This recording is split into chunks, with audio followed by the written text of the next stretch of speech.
This problem is tested by University of Vermont's biologist Dr. Bernd Heinrich, who studied ravens since 1984.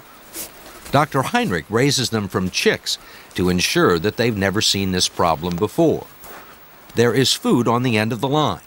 Can the raven understand the connection between food, string, and branch and know what to do?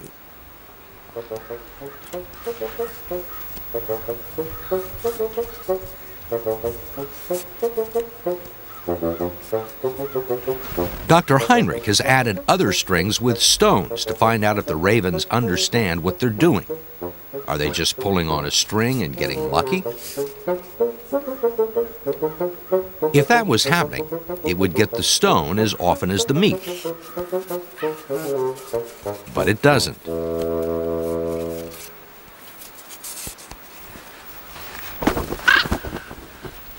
In a final test of raven insight, Dr. Heinrich crosses the strings.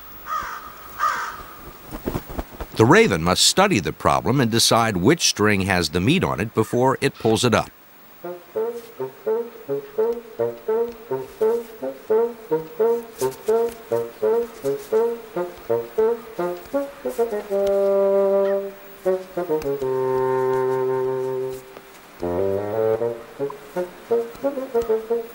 Insight was long considered a uniquely human trait, as was another activity that requires making plans in your head, the use of tools.